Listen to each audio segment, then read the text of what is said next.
IPL 2026 season ఒక పక్క రసవత్రంగా సాగుతున్న వేళ ఇండియన్ క్రికెట్ సర్కిల్స్లో టీమిండియా టీ20 జట్టుకు కొత్త బాస్ రాబోతున్నాడు అన్న వార్త వైరల్ అవుతోంది. జాతీయ మీడియా కథనాల ప్రకారం త్వరలో ఐర్లాండ్తో జరగబోయే టీ20 సిరీస్ నుంచే సూర్యకుమార్ యాదవ్కి కెప్టెన్సీ నుంచి రెస్ట్ ఇచ్చి ఆ బాధ్యతలను శ్రేయాస్ అయ్యర్కు అప్పగించడానికి రంగం సిద్ధమైంది. జట్టులోకి కేవలం ఆటగాడిగా రీ-ఎంట్రీ ఇవ్వడమే కాకుండా భవిష్యత్ నాయకుడిగా అయ్యర్ బాధ్యత తీసుకుంటున్నాడు. ఎన్నో రోజులుగా అభిమానులు కూడా టీ20లలో అయ్యర్ కెప్టెన్సీని కోరుకుంటున్నారు. ఐపీఎల్లో తాను కెప్టెన్సీ చేసిన ప్రతి జట్టును ఫైనల్స్కు చేర్చాడు.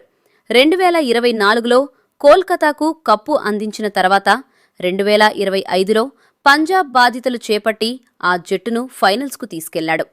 విభిన్నమైన ఫ్రాంచైజీలలో అద్భుతమైన రికార్డులు నెలకొల్పి నాయకుడిగా తనకంటూ ఓ స్పెషల్ బ్రాండ్ క్రియేట్ చేసుకున్నాడు అయ్యర్.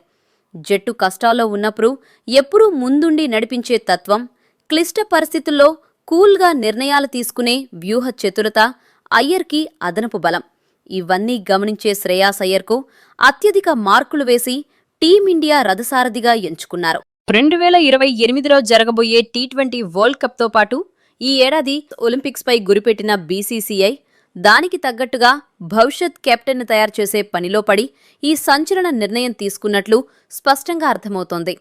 ఏదేమైనా కేకేఆర్ను నడిపించిన గంభీర్ అయ్యర్ జోడిని ఇప్పుడు టీమిండియా తరపున చూడబోతున్నాం. సూర్యని తప్పించడానికి కొన్ని బలమైన కారణాలున్నాయి. అందలం ఎక్కేదాకా ఒక లెక్క, ఎక్కాక మరో లెక్క అన్నట్టు తయారైంది సూర్యభాయ్ పరిస్థితి. కెప్టెన్గా సూర్య ఏమాత్రం చెడ్డోడు కాదు.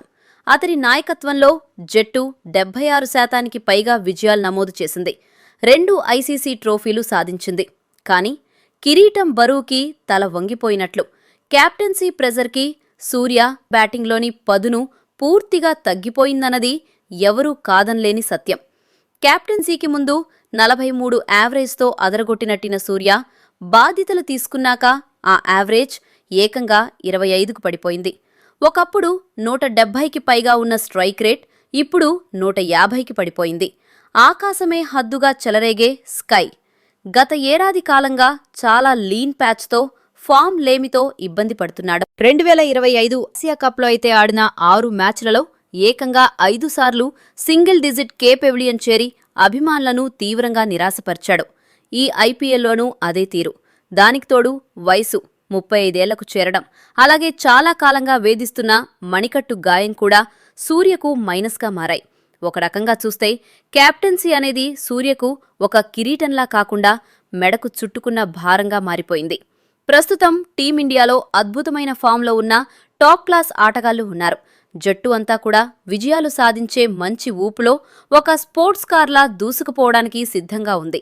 దానికి కావలసిందల్లా దారి తప్పకుండా నడిపించే సరైన డ్రైవర్ మాత్రమే.